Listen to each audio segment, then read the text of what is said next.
On a bright, sunny afternoon, young Alice sat on the riverbank with her older sister.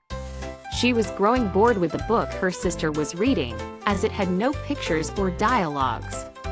Suddenly, Alice noticed a white rabbit, surprisingly wearing a waistcoat and holding a pocket watch, muttering to itself about being late. Curiosity piqued, Alice hurried after the rabbit, following it as it vanished down a large rabbit hole. Without hesitation, she crawled in after it, only to find herself tumbling down an unusually long and strange tunnel. During her fall, she passed by cupboards, bookshelves, and strange pictures hanging upon pegs. Landing softly, she found herself in a peculiar hallway lined with doors. The rabbit had disappeared, but Alice's exploration led her to a small glass table with a tiny gold key.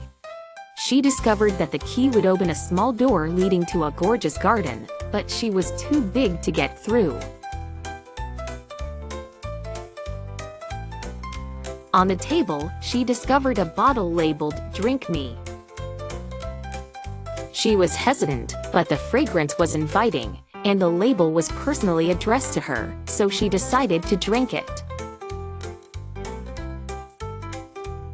Instantly, she began to shrink down to a tiny size, perfect for entering the door. However, to her distress, Alice realized she had left the key back on the table, now beyond her reach. Her eyes fell on a box under the table containing a cake marked "Eat Me." With a bite, she grew massively, filling the room. After trying different combinations of shrinking and growing by sipping and nibbling, she finally managed to get into the enchanting garden.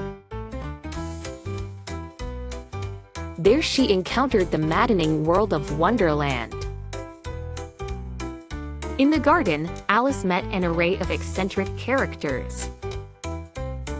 There was the Grinning Cheshire Cat, whose head and body would vanish randomly as he riddled Alice with nonsensical advice.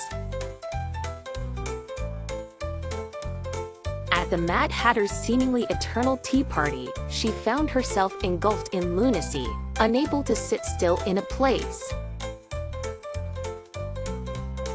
Alice then encountered the Queen of Hearts, known for her unpredictable temper and frequent cries of "off with their heads." Despite her fiery temper, Alice played croquet with her, using live flamingos as mallets and hedgehogs as balls.